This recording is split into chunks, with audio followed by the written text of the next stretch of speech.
came up with... So here's the deal with this entire meme frenzy, and I'm talking about the total madness that's been unfolding. Because when you dive into meme coins and all their countless spin-offs, creep coins, or whatever label you want to throw at them, suddenly everyone's staking their claim, scrambling for a slice of the hype. It's absolutely insane how lightning fast these trends explode and how every single person seems desperate to grab their piece before it disappears. Plans on remaining with the Chicago Sky after Rocky in the 2025. You may be like, Rocky, question mark? Yeah, you don't remember? She threw all of her teammates under the bus and then ran the bus over them. In that interview that came out, I think it was the Chicago Sun-Times. And her teammates... But here's where it gets truly explosive, and this story has been building like wildfire.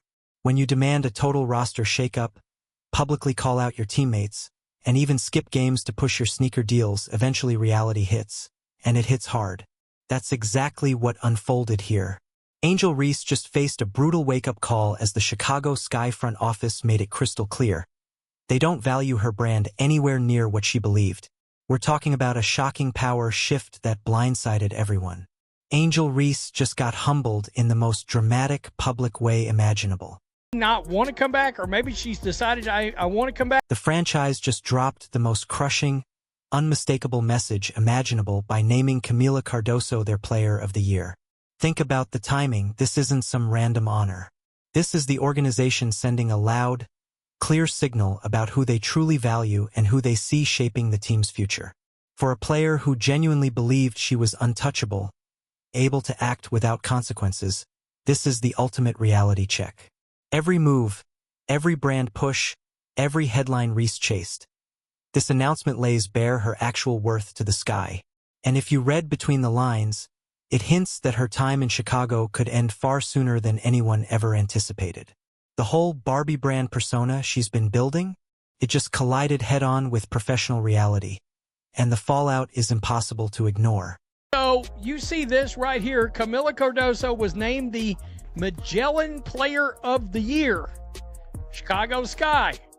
So she was named the Player of the Year right here for the Chicago Sky, right?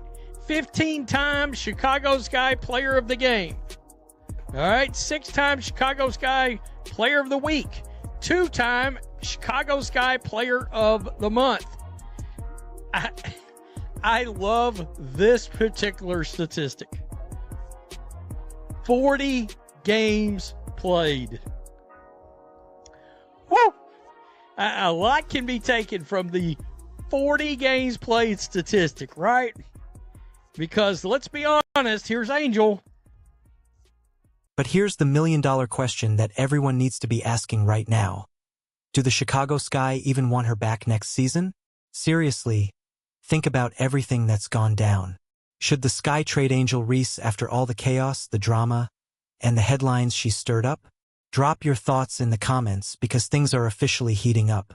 It's looking downright eerie in Chicago, and for once, the drama isn't about a missed layup or a technical foul.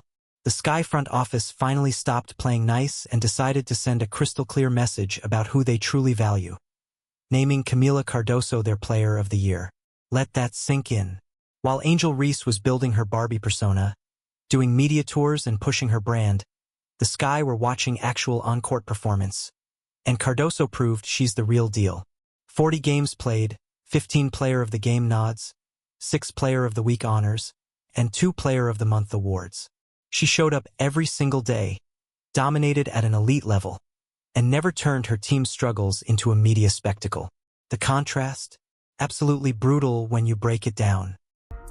It's very possible the Chicago Sky front office was questioning the injury themselves. Would they admit that? Of course, never. Well, Rhodes, are you saying that Angel wasn't hurt? No. I'm just saying maybe they gave it the fuzzy eyeball just a little bit in light of the fact that the team was bad, second year in a row, precedent from the rookie year and unrivaled of just stopping, not playing anymore. It's very possible the Chicago Sky front office was quietly questioning the injury itself. Would they ever admit that? Of course not. Am I saying Angel wasn't hurt? Absolutely not. I'm just suggesting they might have given it a careful, skeptical look, especially considering how the team struggled. Second year in a row, top players from the rookie year sidelined, and Angel Reese. She played only 30 games this season, and that alone speaks volumes about availability and commitment. Now, pair that with the timing of this Player of the Year announcement, and it's downright delicious. It hits in all the right ways, and the message couldn't be clearer. It all comes right after Angel Reese went on this massive press blitz with the Chicago Tribune, feeling the need to broadcast to the world exactly why her current teammates supposedly aren't enough for her championship dreams. She literally told reporters that bringing in good, no, great players was non-negotiable for her future with the team. Now, just picture being in that locker room for a moment.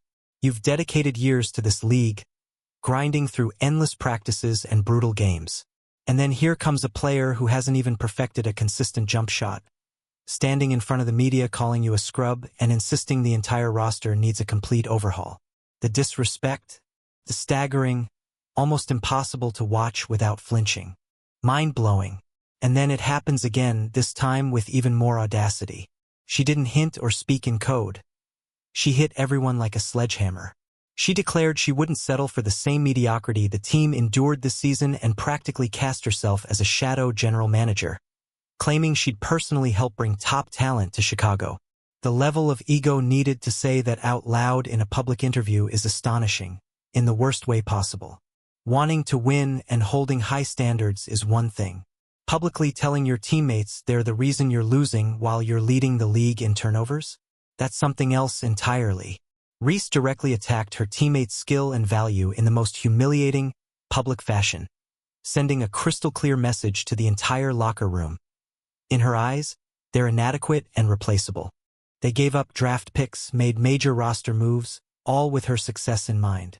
Yet there she was, publicly complaining that none of it was enough for her championship dreams. The organization invested in her vision of success, and she repaid them by telling the world it still wasn't good enough.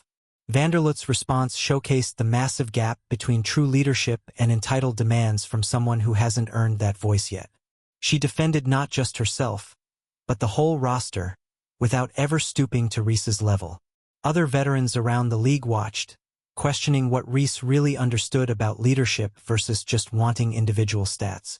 How many quality players will hear what she said about Vanderlut or her teammates and think, yeah, I want to play with that person? Most pros aren't exactly lining up to join someone who throws their own teammates under the bus with only 3 games left in the season. Reese had essentially broadcast to the entire WNBA that her teammates weren't good enough or committed enough to help her reach the level she demanded. Every player in the league heard that message loud and clear. It created a toxic atmosphere where teammates questioned whether their supposed star even wanted to play alongside them, or if she just wanted them replaced with better options. The trust and unity that championship-level teams rely on became impossible to maintain under those conditions. Then came the mysterious disappearing act that truly sealed her fate. While the Sky were fighting desperately for their playoff lives, every game carrying massive weight, Reese became like a ghost. There one day, gone the next. Her injury status was shrouded in more mystery than a government secret. One day it was a back issue. The next she was listed day-to-day for weeks with no real updates or concrete details. Coaches couldn't plan rotations or develop strategies, and teammates never knew who would actually be available for crucial matchups. The chaos rippled through every practice, every game prep, leaving the entire organization off balance and scrambling to adjust. The back injury excuse started unraveling fast once people noticed exactly what Reese was doing during her mysterious absences. She jetted all the way to Indiana to promote her new Reebok sneaker line. Instead of supporting her struggling team from the bench, she posted lines on social media about taking over her rival's backyard, while her teammates were getting blown out back home in Chicago. She hyped her shoe release like it was the biggest event of the year, completely ignoring that her team was spiraling and desperately needed leadership. Fans quickly dubbed her the Vanishing Barbie, pointing out her pattern of disappearing whenever real accountability showed up at her door. The lack of transparency only made things worse. Other teams around the league gave detailed injury updates and realistic recovery timelines, while Chicago kept repeating day to day, like they were guarding nuclear codes. Her season-long technical fouls told an even darker story about her mental state and emotional control. 8 in total, resulting in an automatic suspension she couldn't even appeal. The final technical foul came when she struck Aaliyah Edwards square in the head while battling for a rebound. Completely unnecessary. A clear sign her frustration had boiled over. The league didn't hesitate for a second to enforce the automatic penalty. That suspension hit right before a must-win game against the Indiana Fever, the exact matchup every basketball fan was dying to watch. Reese's total lack of emotional control cost her team when they needed her most. The Sky organization had to take even more drastic action, suspending her for conduct detrimental to the team based on statements she made during league-mandated media sessions.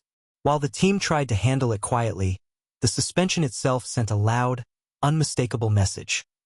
Reese had crossed professional boundaries that no basketball organization can, or will, tolerate from any player.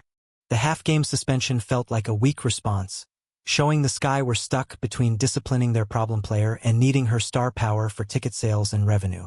But here's what really revealed Angel Reese's true impact on winning basketball games. Chicago actually played noticeably better without her on the court. For long stretches, the offense flowed faster and cleaner. Individual possessions looked far less chaotic. The team didn't feel burdened by a player constantly demanding the ball, only to turn it over in crucial moments. Reese led the entire WNBA in turnovers despite missing large portions of the season due to her off-court drama. 10 turnovers in just 26 games. The contrast was impossible to ignore. That's a stat for the history books, but definitely not the kind you want attached to your name. When analysts break down her shooting efficiency, 20% of Angel Reese's attempts get blocked when she's inside 9 feet of the basket. And, as her harshest critics point out, her overall offensive efficiency numbers are downright abysmal. Teammates began seriously questioning where Reese's priorities truly lay as a professional. She demanded major roster upgrades and improvements while strategically making herself unavailable when the team needed her most. Veterans who had poured everything into building winning cultures and championship mindsets watched Reese prioritize brand building over team success and collective goals. And the contrast was impossible to ignore. The gap between her words and actions became impossible to ignore for anyone paying attention. She demanded better players and more talent, yet consistently failed to show up for the talented teammates already on the roster. The fact that players had to schedule a meeting just to address Reese's public comments should never have been necessary in a professional sports environment. Athletes shouldn't have to confront their supposed leader about basic principles like loyalty and public support. Rachel Bam perfectly summed up the exhaustion gripping the entire organization when she told reporters, "I think I just don't really care. I'm so over all this drama." That's a respected veteran publicly admitting she was completely drained by the non-stop media circus and locker room tension. Ariel Atkins, the very player the team traded valuable assets for to support Reese's development, had to cautiously acknowledge the toxic environment, saying, "We are aware of it.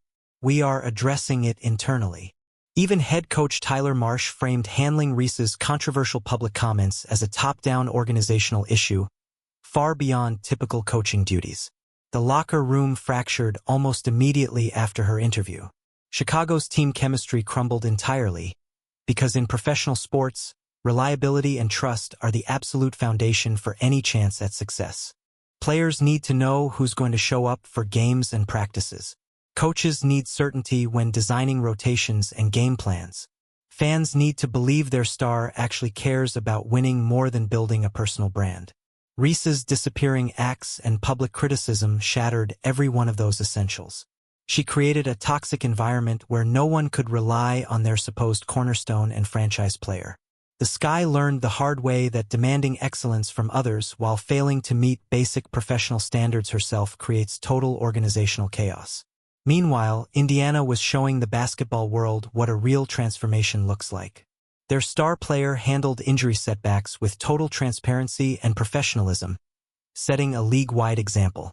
When dealing with a serious ear injury that affected her hearing during games, she explained everything openly to media and fans. No excuses, no mystery about availability or condition. The Fever and their supporters always knew exactly where she stood. Physically, mentally, and professionally. She traveled with the team even when she couldn't play due to injury, sitting on the bench at every game, fully engaged, cheering on every teammate, every possession, every timeout. That kind of selfless leadership builds a winning culture you simply can't buy with Reebok deals or social media clout. She constantly praised her teammates' defensive growth and rebounding consistency. In every interview, she highlighted their shooting improvements, calling them the most reliable and trustworthy players on the roster. She lifted them up publicly instead of tearing them down or implying they needed to be replaced. She spoke about their mental toughness, their unity, and how they consistently support each other through adversity. A model of leadership both on and off the court. That kind of unselfishness created scoring opportunities and defensive stops that lifted everyone on the court. The chemistry Indiana built became legendary across the league, with other organizations trying to mimic their approach. They spent extra time after practices working on timing and spacing, and the respect flowed both ways between stars and role players, building trust that turned directly into wins. Their collective development proved what genuine, positive leadership can accomplish. Players who once struggled with confidence became the league's most reliable, consistent contributors. They fed each other easy baskets and celebrated defensive stops like game-winning shots. Indiana's attendance numbers exploded because fans could feel the real chemistry on the court. Games became must-see events, not just for individual highlights, but for the way the entire team played as one. The Fever sold out arenas nationwide because people wanted to witness a team that genuinely enjoyed playing together. That energy became contagious, translating into massive revenue growth. Playoff contention, which nobody expected at the start of the season, happened because excellence was demanded from oneself first, showing up early, staying late, and elevating everyone around you. That's the championship blueprint. The Fever went from lottery team to legitimate contender because their star understood that individual stats mean nothing without team success. Compare that to Chicago, where their supposed star refuses to play down the stretch, actively trying to force her way out. Angel Reese has made it crystal clear she wants nothing to do with the organization moving forward. But here's the kicker she may not have considered. Who's going to trade valuable assets for a player like that? A player who publicly insults teammates, misses games for brand deals, leads the league in turnovers, and expects free agents to take a leap of faith just to play in her city? Her public comments didn't just criticize the roster. They poisoned the future of the franchise, making Chicago a far less attractive destination. How do you trust a teammate who says you're not good enough? How do you fight for someone who already told the world you're part of the problem? Chicago learned the hard way. Talent without reliability and leadership equals total dysfunction. The Sky's decision to name Camila Cardoso Player of the Year sends the ultimate, "It's not you, it's me" message to Reese. The franchise is publicly admitting their so-called star isn't their best player, nor their most valued contributor. They chose the player who showed up every day and supported her teammates over the one who created constant drama and disappeared when it mattered most.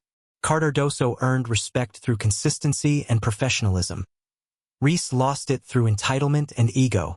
The Sky have clearly had enough of the chaos and are prioritizing players who actually show up and contribute to winning. Being a social media Barbie isn't enough to carry a franchise when efficiency is at the bottom of the league and leadership is non-existent. If you enjoyed this deep dive into Chicago's chaos and Cardoso's rise as the true franchise player, hit that like button now. Subscribe to never miss the latest WNBA drama and breaking news.